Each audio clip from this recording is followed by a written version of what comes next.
بسم الله الرحمن الرحيم. يسألونك عن الأنفال قل الأنفال لله والرسول فاتقوا الله وأصلحوا ذات بينكم وأطيعوا الله ورسوله إن كنتم مؤمنين. إنما المؤمنون الذين إذا ذكر الله وجلت قلوبهم وإذا تليت عليهم آياته زادتهم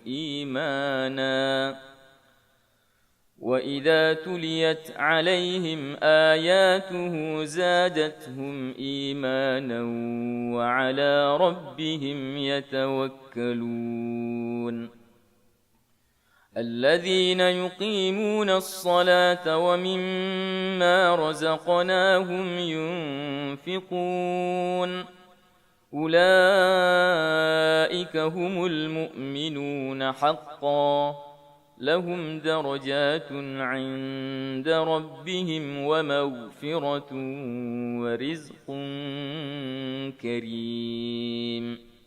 كما أخرجك ربك من بيتك بالحق وإن فريقا من المؤمنين لكارهون يجادلونك في الحق بعدما تبين كأنما يساقون إلى الموت وهم ينظرون. وإذ يعدكم الله إحدى الطائفتين أنها لكم وتودون أن غير ذات الشوكة تكون لكم ويريد الله أن يحق الحق بكلماته ويقطع دابر الكافرين ليحق الحق ويبطل الباطل ولو كره المجرمون. إذ تستغيثون ربكم فاستجاب لكم أني ممدكم ب1000 من الملائكة مردفين. وما جعله الله إلا بشرى ولتطمئن به قلوبكم وما النصر إلا من عند الله إن الله عزيز حكيم. إذ يغشيكم النعاس أمنة منه وينزل عليكم من السماء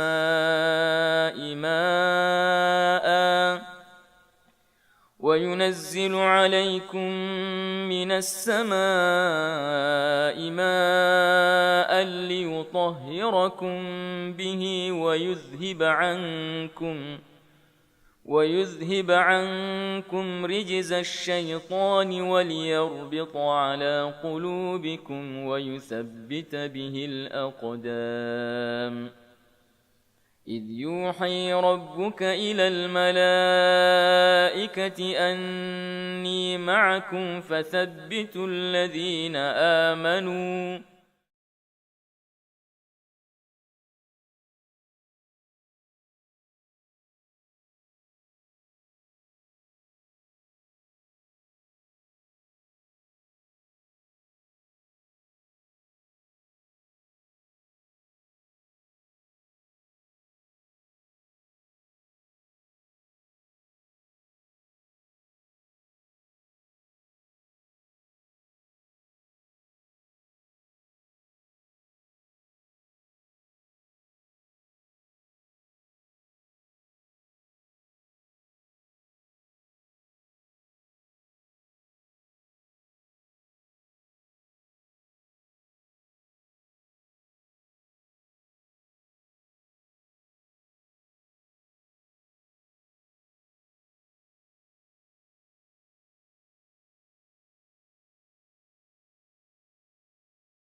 Wa asyhadu an la ilaha illallah wahdahu la syarika lah wa asyhadu anna Muhammadan abduhu wa rasuluh.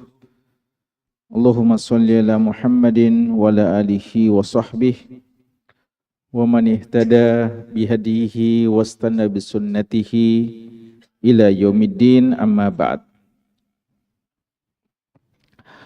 Para hadirin, bapak-bapak dan ikhwah sekalian, hafizakumullahu ta'ala jami'an. Alhamdulillah, pada malam hari ini, di malam Ahad,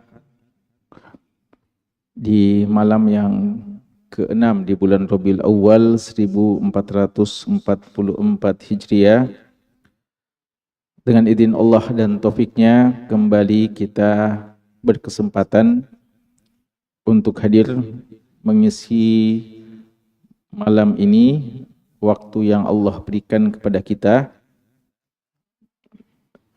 untuk beribadah kepada Allah dengan ibadah yang dicintainya, duduk bersabar di rumah dari rumah-rumah Allah Subhanahu wa taala, melaksanakan sholat secara berjamaah dan menanti antara satu sholat dengan sholat berikutnya, sambil kita membaca dan mengkaji hadis-hadis dari Nabi kita yang tercinta Rasulullah Muhammad sallallahu alaihi wasallam. Hadis-hadis beliau yang dikumpulkan oleh Al-Imam Abu Zakaria Yahya bin Sharaf An-Nawawi rahimallahu ta'ala dalam kitab yang beliau beri judul dengan Riyadus Shalihin min kalam Sayyidil Mursalin. Riyadus Shalihin, tamannya orang-orang soleh, min kalam Sayyidil Mursalin, yang berisikan sabda dari pemimpin para rasul, yaitu Nabi kita Muhammad sallallahu alaihi wasallam. Hadirin sekalian, pembahasan kita dalam beberapa pekan ini masih dalam pembahasan tentang bab keutamaan sholat lail. Kita telah membahas pada pertemuan yang paling terakhir hadis yang menjelaskan tentang bagaimana peran syaitan bagi seorang hamba hingga dia tidak mampu melaksanakan sholat malam, hingga dia tidak terjaga kecuali nanti setelah masuk waktu subuh, ya, atau mungkin bahkan sebagian lebih dari itu.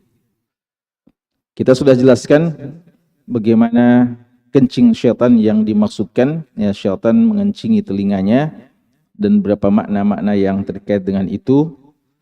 Dan juga di bagian akhir, ya, kita dalam pertemuan yang lalu, 2 pekan yang lalu, kita membahas 2 hadis, ya. Hadis yang terakhir yang kita bahas adalah makna 3 ikatan syaitan, ya. Syaitan senantiasa mengikat setiap hamba pada saat dia tidur dengan 3 ikatan, dan bagaimana cara seorang hamba bisa melepaskan ikatan-ikatan tersebut. Ini kita telah bahas 2 hadis ini. Masih tersisa pada kita beberapa hadis-hadis yang lainnya, dan kita mulai dengan membahas hadis yang ke-1166. Hadis yang ke-1166. Gitu ya hadisnya, nomornya semua sama, ya. Iya. Sama? Iya. Artinya supaya antum ingat baik-baik, ya. Ini bagus nomornya. 1166, ya, 1166. Ya, suatu saat antum ditanya hadis bernomor 1166 di Riyadus Shalihin, hadis apa itu?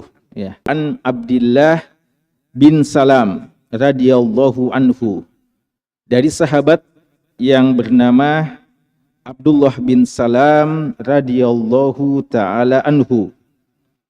anna Nabiya sallallahu alaihi wasallam qala, bahwasanya Nabi sallallahu alaihi wasallam pernah bersabda atau bersabda, ayyuhan nas, wahai sekalian manusia, afsyus salam, tebarkanlah salam, wa at'imut ta'am, dan berikanlah makanan, wasallu bil laili, dan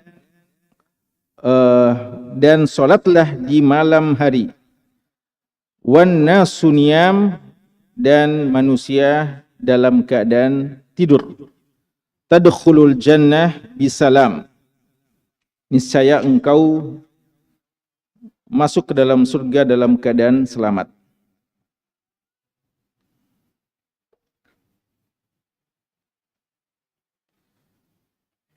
Antum ada wasilul arham?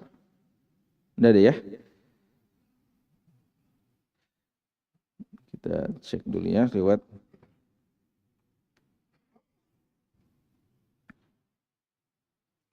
Ya, Imam Nawawi tidak menyebutkan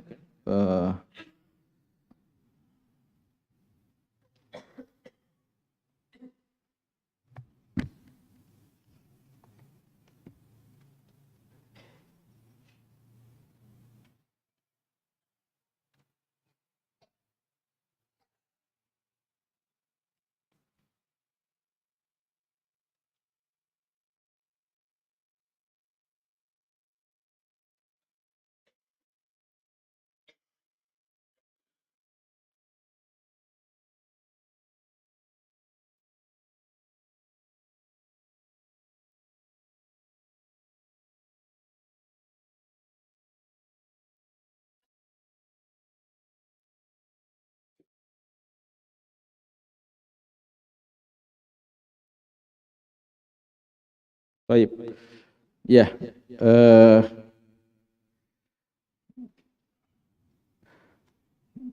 dalam periwayatan Tirmidzi ya, seperti yang disebutkan, memang tidak disebutkan ya wasilul arham. Walaupun Ibnu Hajar rahimahullah taala dalam kitab Al-Jami', dalam kitab Bulughul Maram, beliau sebutkan wasilul arham dan menyebutkan hadisnya diriwayatkan oleh Imam Tirmidzi ya, sebagaimana yang juga disebutkan oleh Imam Nawawi rahimahullah taala. Dan hadis ini diriwayatkan oleh Imam Tirmidzi dan juga Imam Ibnu Majah dan Imam Darimi. Dan kebanyakannya memang seperti yang disebutkan oleh Imam Nawawi, tidak ada kata-kata wasilul arham. Tidak pada Tirmidzi dan tidak pada Ibnu Majah, kecuali pada salah satu riwayat Ad-Darimi dalam sunannya ada lafaz wasilul arham. Dan itu yang dikutip oleh Al-Hafidz Ibnu Hajar rahimahullah dalam kitab Bulughul Maram. Ya. Hadis ini jamaah sekalian sebenarnya sudah pernah juga dicantumkan oleh Imam Nawawi rahimahullah taala dalam bab tentang tata cara salam di hadis yang bernomor 849 ya. Hadis bernomor 849. Belum terlalu lama, tapi juga tidak terlalu dekat juga waktunya ya. Jadi tidak mengapa ya kita mensyarah kembali, menjelaskan. Mungkin banyak di antara kita belum hadir di majelis itu, atau mungkin pun kalau sudah hadir sudah agak lupa-lupa ya.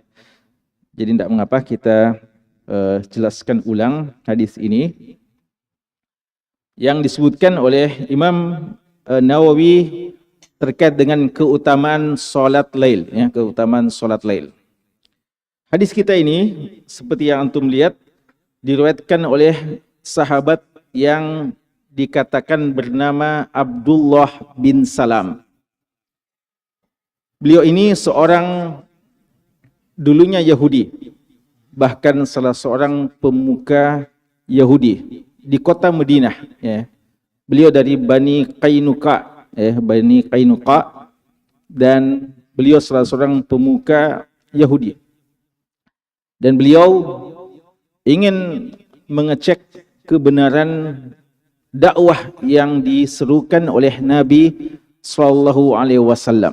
Makanya hadis ini sebenarnya punya kisah ya, bagaimana beliau pertama kali berjumpa dengan Nabi sallallahu alaihi wasallam.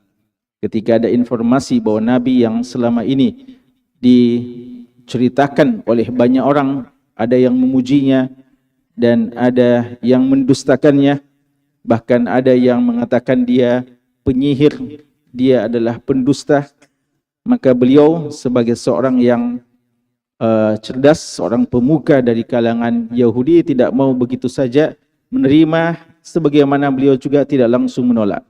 Beliau mutabayyun, ia mengecek langsung apakah ini memang benar Nabi atau hanyalah seorang pendusta.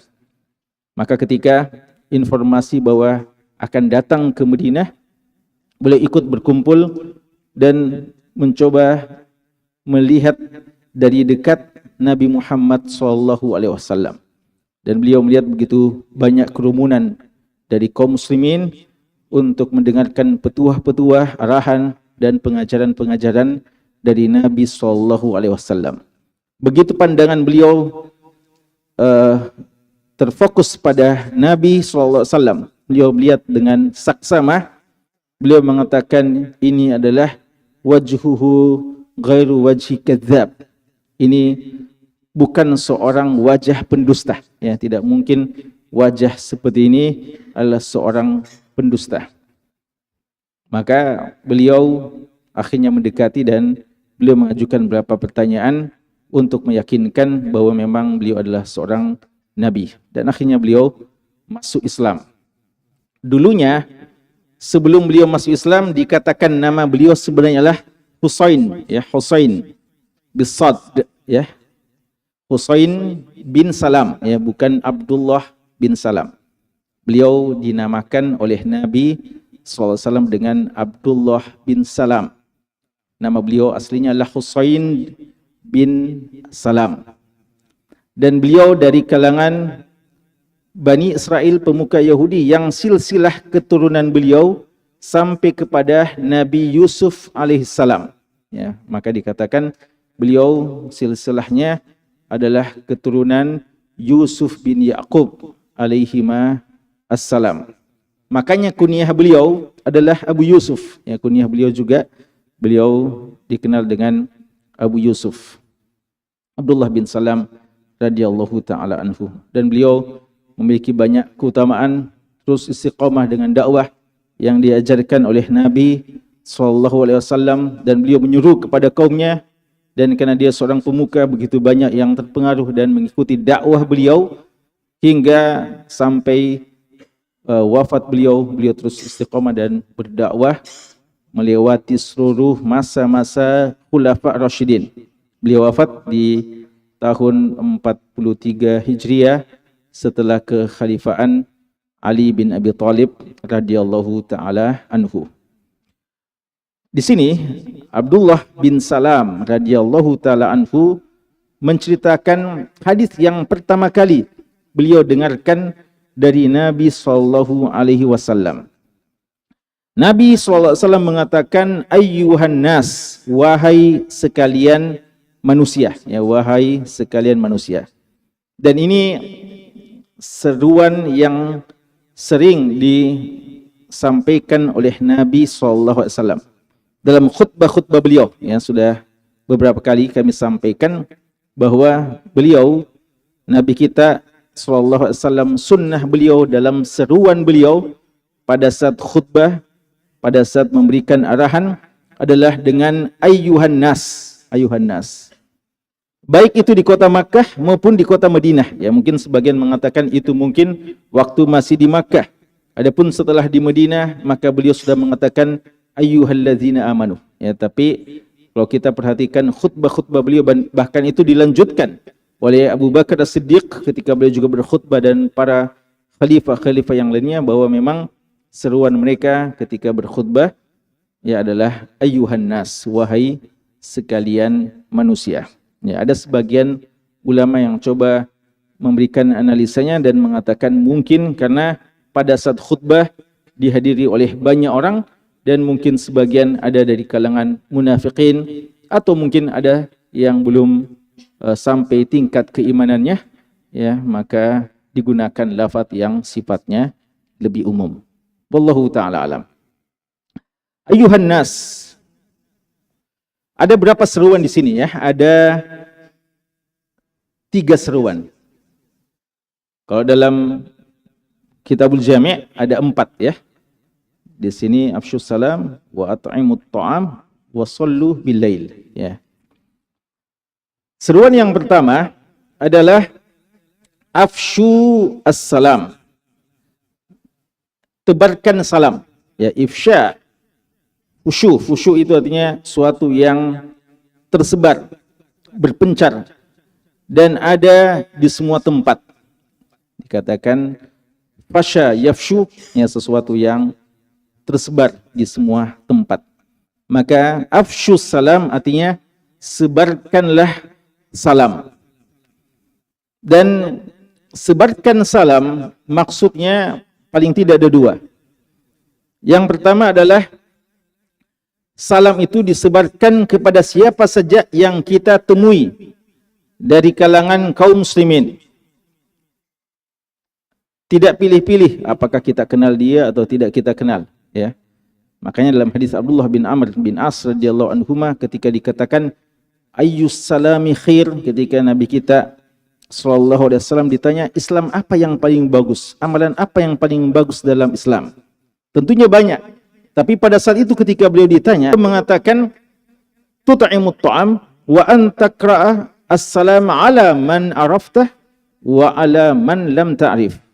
Kamu berikan makan, ya, dan nanti ada juga hubungannya dengan sini. Kamu berikan makan dan kamu mengucapkan salam, taqra as-salam ala man araftah wa ala man lam ta'rif, kepada orang yang kamu kenal atau kepada orang yang belum kamu kenal. Ya, selama kita duga kemungkinan besar dia adalah muslim, maka kita ucapkan salam. Idza laqitahu fasallim alaihi. Kalau kita ketemu berpapasan dan memungkinkan ada tanda-tanda, ya, mudah diketahui, ya. Kalau dia pakai songkok, ya, atau pakai sarung atau banyaklah tanda-tandanya, ya. Dan sekali lagi hukum asal dia adalah muslim. Walaupun mungkin modelnya agak beda dengan model teman-teman kita yang sepengajian dengan kita, ya. Sekarang biasa orang bukan cuma tanda-tanda muslim atau tidak, tapi tanda-tanda, ada tanda-tanda teman pengajian, ya. Ada tanda-tanda teman kajian, teman apa istilahnya? Ya, teman semajlis, ya. Ya. Ya, yang semanhaj, ya, teman semanhaj, ya. Jadi kalau ini muslim, ya, tapi tidak semanhaj, tidak usah, ya. Tidak begitu, ya. Kita sampaikan salam. Idza laqitahu fasallim alaihi. Kalau kita ketemu kita ucapkan salam kepada ini ifsya, ya, disebarkan. Bahkan jangan, ya. Ifsya itu sekali lagi adalah jangan sampai, ya, ada ruangan yang tidak terdengar ucapan salam di situ. Ya, itu asal dari mana? Khusyu, ya, khusyu. Dan juga di antara bentuk menyebarkan salam, ifsya'us salam, adalah ketika ada yang mengucapkan salam kepada kita, wajib bagi kita untuk menjawabnya. Ya, wajib bagi kita untuk menjawabnya. Makna kedua dari ifsya'us salam adalah karena kita sebarkan, maka kita ucapkan salam itu dengan mengeraskan suara, ya, mengeraskan suara kita. Ketika kita ketemu, kita ucapkan dengan suara keras agar dia menjawab, dan itu dia sebarkan. Karena mungkin ada sebagian ikhwah kita tegur, kayaknya antum kenapa tidak ucapkan salam? Saya ucapkan tapi dalam hati, ya. Atau saya ucapkan tapi dia tidak dengar, atau cuma saya yang dengar. Itu tidak masuk ifsya. Ifsya'us salam adalah kita perdengarkan, ya, suara salam kita. Dan ini di antara zikir-zikir yang memang tujuannya untuk diperdengarkan, ya, untuk diperdengarkan. Sangat mulia, ya, sangat bahagia kita ketika di mana saja kita berada, ya, di sana sini kita mendengarkan ucapan salam, ya, ucapan salam, ya, assalamualaikum ketika bertemu satu sama lain di antara kita. Ini makna pertama, ya, afsyus salam. Kemudian yang kedua, kata Nabi SAW, dan ini antum lihat, ya, ketika beliau di Madinah, beliau sudah menebarkan dakwah yang penuh dengan keselamatan, ya, yang menunjukkan atau seakan-akan beliau mau menenteramkan penduduk Madinah bahwa beliau datang bukan untuk mengacaukan, ya, kota Madinah dan bukan untuk memecah belah di antara mereka, tapi dakwah yang beliau bawalah dakwah yang penuh dengan keselamatan, yang membawa keamanan dan ketentraman bagi orang-orang yang ada di sekitarnya. Yang kedua adalah wa at'imut ta'am, dan berikanlah makan, ya, berikanlah makan.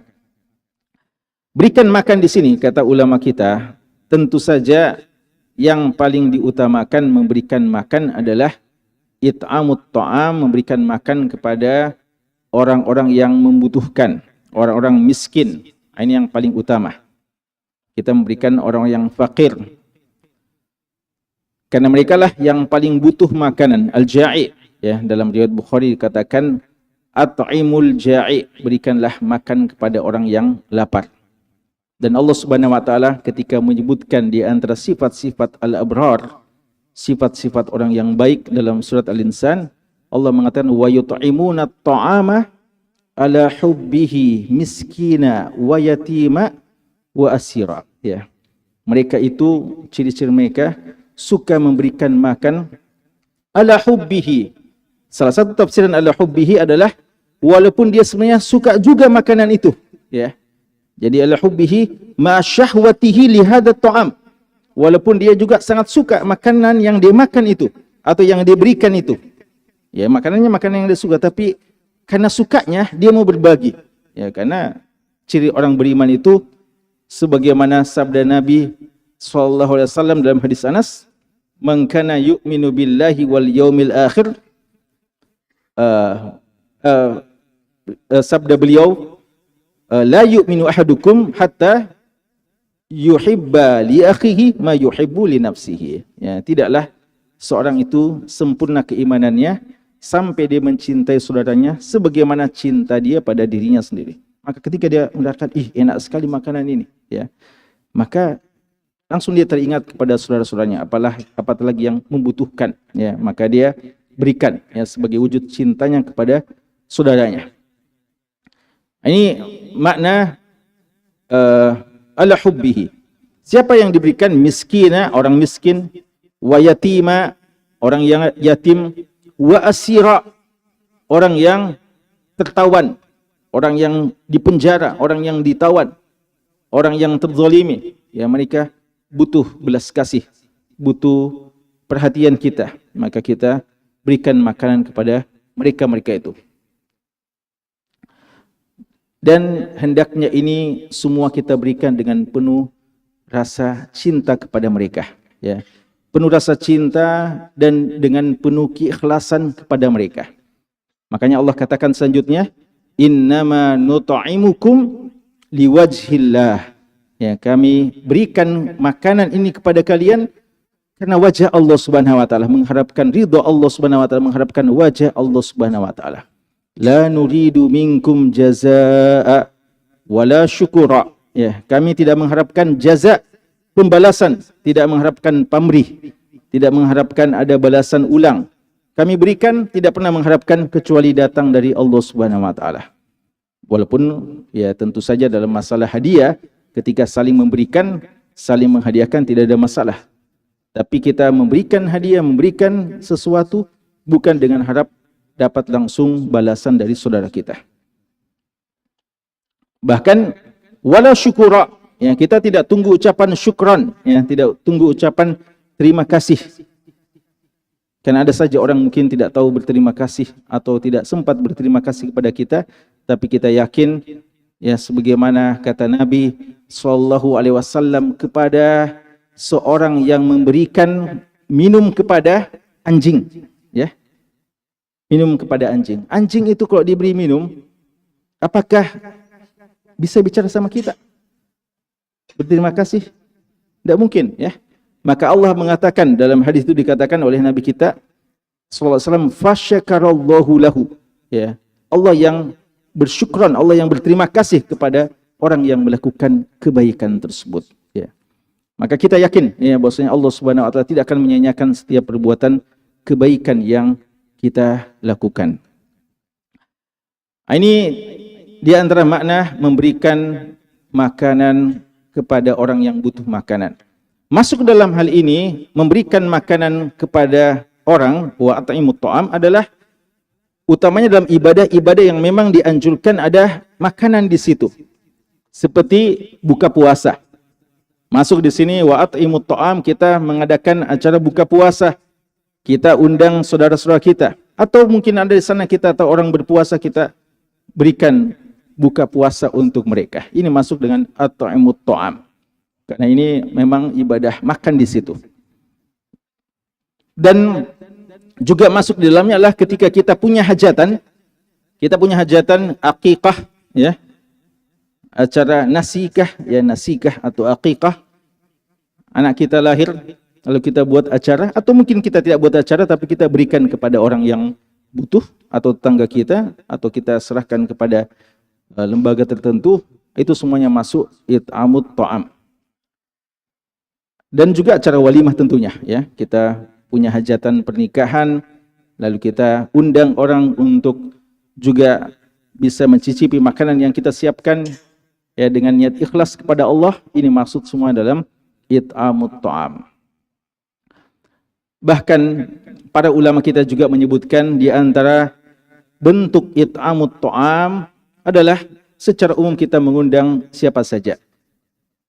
Kita undang orang-orang yang miskin, dan kita juga mungkin punya hajatan, ya. Ada orang punya hajatan dalam artian acara syukuran, ya. Syukran, acara syukuran. Umpamanya acara apa bila syukuran? Wisuda dia, ya. Atau masuk rumah baru, ya. Apa saja, ya, kenikmatan-kenikmatan yang dia rasakan dapat dari Allah Subhanahu wa taala, lalu dia mau syukuran, selama tidak ada ritual-ritual yang bertentangan dengan syariat, maka ini sah-sah saja, ya, boleh-boleh saja. Atau seorang yang hari itu atau dalam masa itu, dalam beberapa waktu itu dia mendapatkan rezeki dari Allah, lalu dia mau berbagi, maka dia mau ajak orang makan-makan, ya. Ini juga masuk dalam wa at'imut ta'am. Ya, ulama kita ditanya, gimana kalau yang kita undang ini bukan cuma orang miskin, ada juga tetangga kita, ada juga teman-teman kita, kolega kita, orang-orang yang kita kenal yang juga sebenarnya punya makanan di rumah, tapi karena rasa senang bahagia kita mau bagi-bagi ini, kita juga mau bahagiakan saudara kita, maka kita undang mereka semua untuk makan bersama kita. Maka ya mereka, ya di antara Syekh bin Baz, Syekh Fauzan dan yang lainnya mengatakan itu juga masuk dalam wa at'imut ta'am. Ya, karena kita membahagiakan mereka, memberikan mereka makanan yang bisa mereka makan. Dan ini sesuai dengan apa yang diriwayatkan dari Ali bin Abi Thalib radhiyallahu taala anhu. Beliau mengatakan, la an ajma ikhwani ala sa'in min ta'amin ahabbu ilayya min an u'tiqa raqabah. Saya kumpulkan saudara-saudara saya, ikhwan fillah saya kumpulkan untuk makan menikmati sa' min ta'am, sekedar satu sa', ya, satu sa', seperti kadar zakat, ya, satu sa', 4 mud, artinya makanan yang kita ajak, ya, mungkin tidak terlalu banyak, tapi kita bisa ajak beberapa saudara-saudara kita untuk makan, itu lebih saya sukai daripada saya membebaskan satu budak, ya, membebaskan satu budak. Padahal membebaskan satu budak itu pahalanya sangat besar. Tapi Ali radhiyallahu anhu oleh Ali bin Abi Thalib radhiyallahu anhu dan juga beberapa sahabat-sahabat yang lain, ya. Maka ini termasuk, ya. Dan termasuk juga yang lainnya, ya. Kita ajak teman kita makan-makan, ya, mungkin kita tidak punya makanan, tapi kita tahu di sana ada ikhwah yang jual makanan, ya.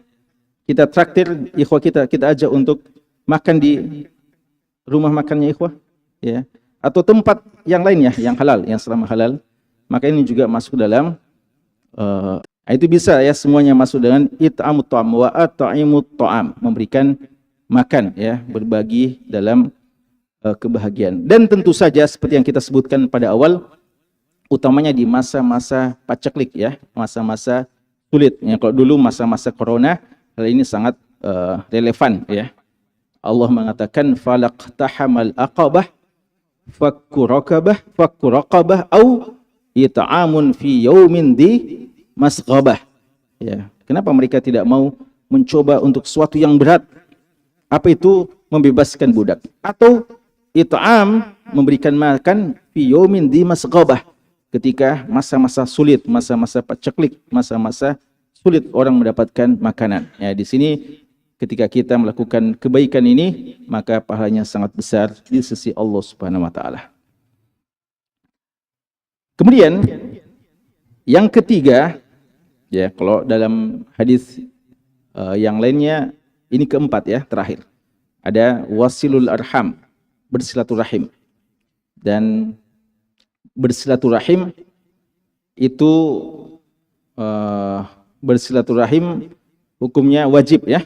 Ini salah satu juga sebab-sebab seseorang masuk surga. Dan ya, kalau kita baca kitabul jami', pelajari kitabul jami' itu juga masuk ke dalam bagian ini. Ya, kalau kita mengambil hadis ini saja, berarti ini bisa masuk dalam apa? Sulasiyat nabawiyah ya. Kalau kita ambil lafaz Tirmidzi ini bisa masuk sulasiyat nabawiyah, artinya 3 amalan yang bisa dijamin dengan surga. Tapi kalau kita mengambil tambahan lafaz dari Ad-Darimi dan yang dicantumkan oleh Ibnu Hajar dalam Kitabul Jami', maka bisa masuk dalam rubaiyat ya, 4 amalan yang bisa dengannya seorang masuk surga.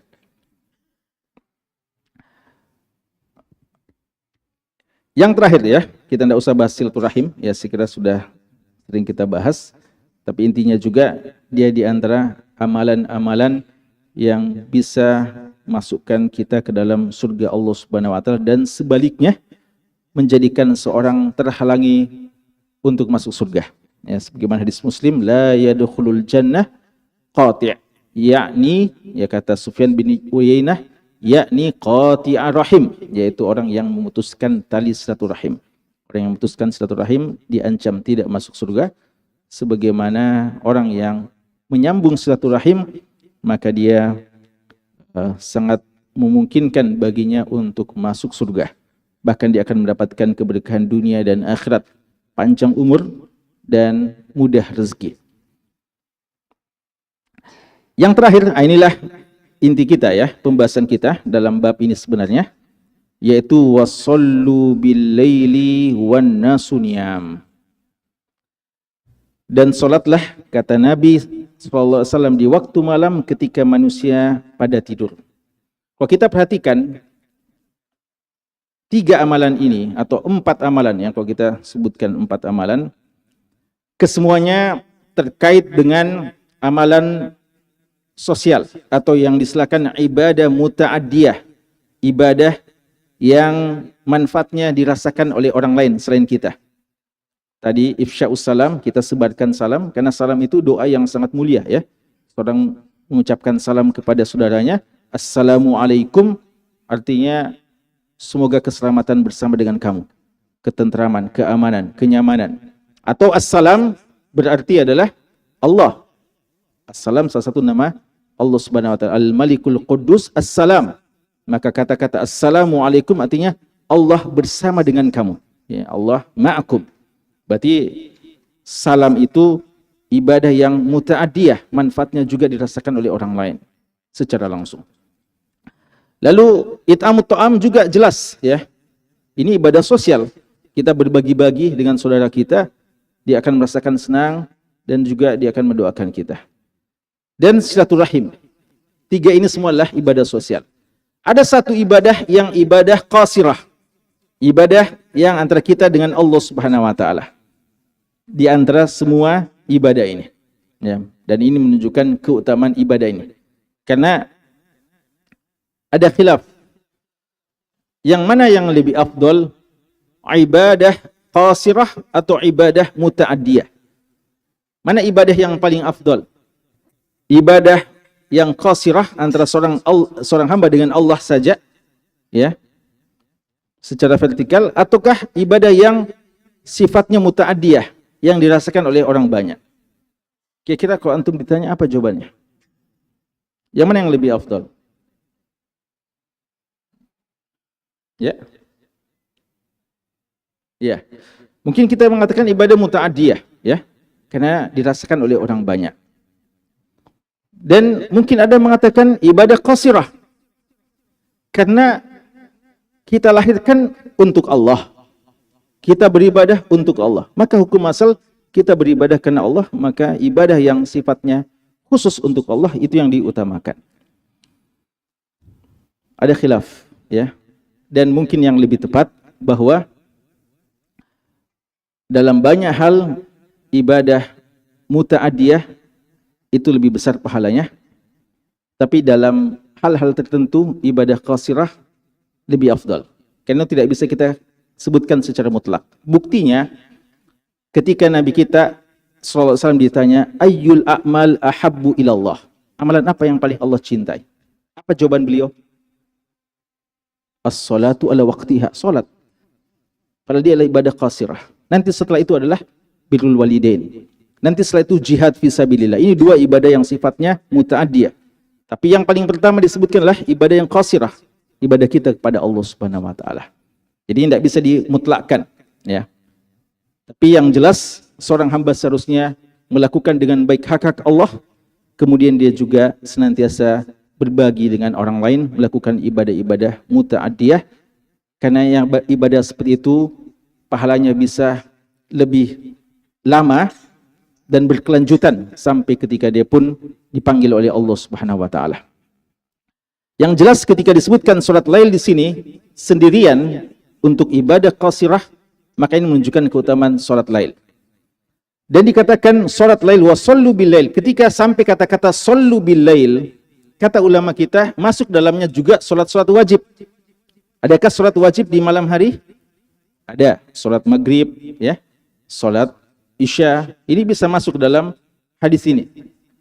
Tapi ketika disebutkan lanjutannya wan nasu niyam, ketika manusia tidur, maka berarti di sini pengkhususannya lebih kepada salat tahajud, ya.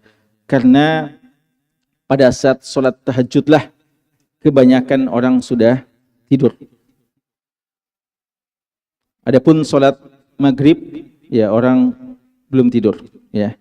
Salat isya mungkin ada juga sebagian orang ketiduran, ya. Tapi itu sedikit. Wan nadir la hukma lahu. Tapi untuk salat lail, di sinilah kebanyakan orang tidur. Wan nasu niyam, ketika manusia banyak sudah tidur. Hadis ini jamaah sekalian menjelaskan tentang keutamaan salat lail dan menjelaskan bahwa ibadah yang kita lakukan pada saat banyak orang lalai, pahalanya lebih besar di sisi Allah Subhanahu wa taala. Ketika orang semuanya sedang tidur pulas, sedang enak-enaknya, nyenyak-nyenyaknya tidur, lalu kita memanfaatkan itu untuk beribadah kepada Allah Subhanahu wa taala, maka inilah ibadah yang sangat mulia. Orang yang beribadah di tengah-tengah banyak orang lalai, pahalanya lebih tinggi di sisi Allah Subhanahu wa taala. Makanya ketika bulan Sya'ban, bulan yang banyak dilupakan oleh orang, orang hanya mengutamakan bulan sebelumnya, bulan Rajab, dan bulan setelahnya, bulan Ramadan, maka Nabi SAW justru memperbanyak puasa dan memperbanyak ibadah di bulan Sya'ban. Ketika beliau ditanya, beliau mengatakan, syahrun yaghfulu anhun nas. Dia adalah bulan yang banyak manusia lalai di situ, kurang memperhatikan. Maka beliau tidak mau ikut dengan kelalaian kebanyakan orang. Dan kenapa di akhir zaman Nabi kita SAW mengatakan fatuba lil ghuraba, beruntunglah orang yang asing.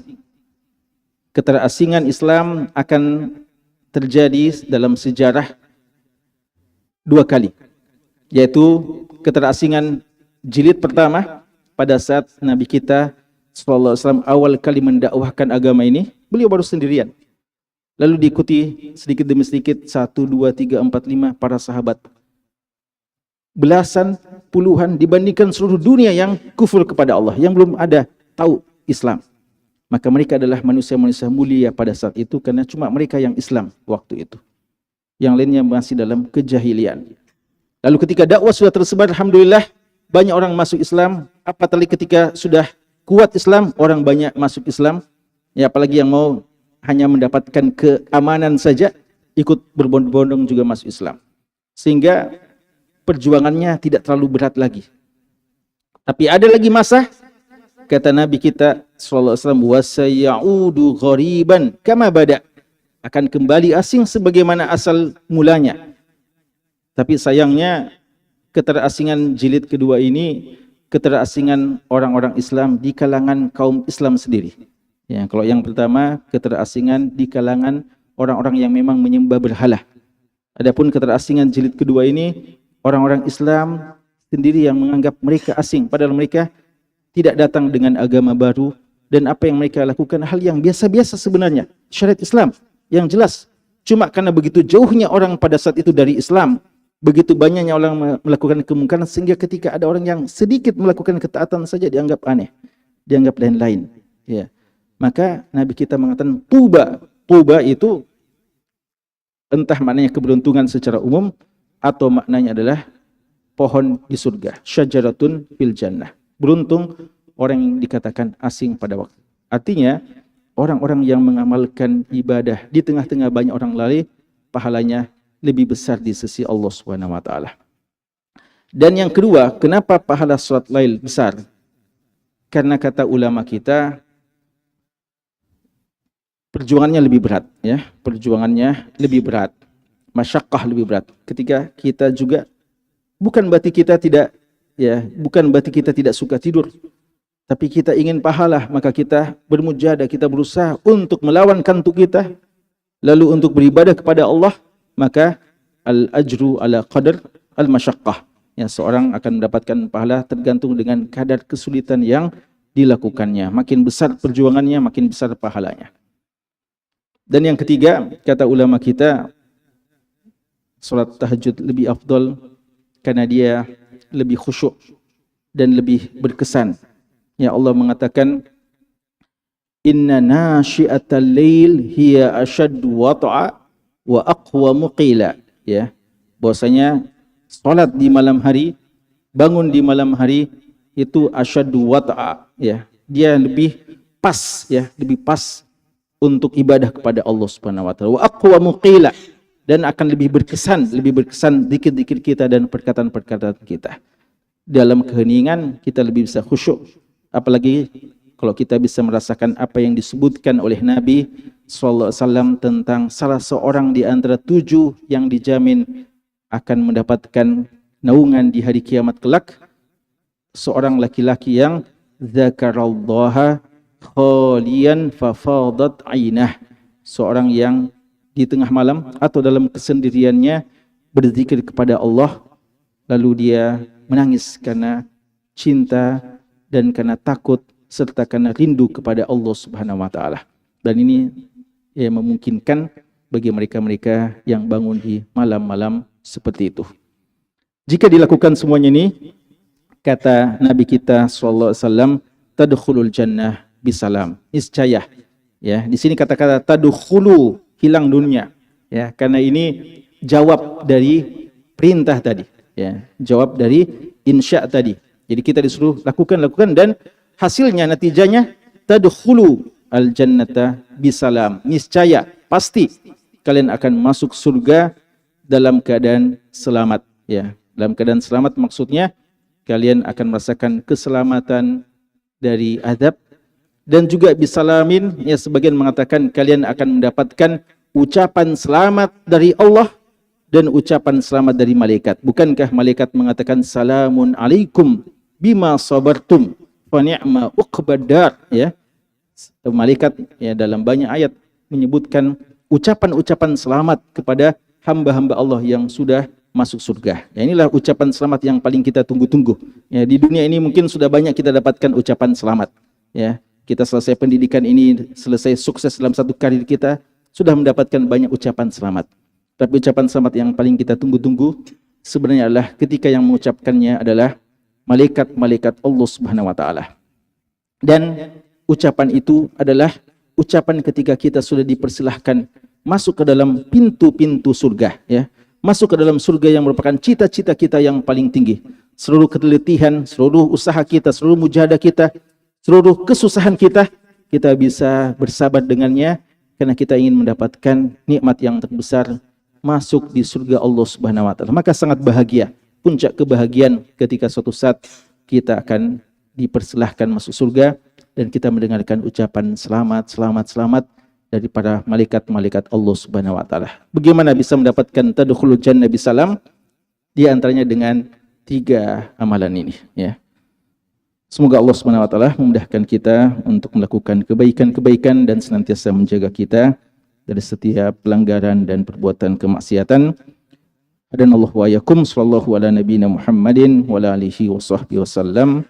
Walhamdulillahi rabbil alamin.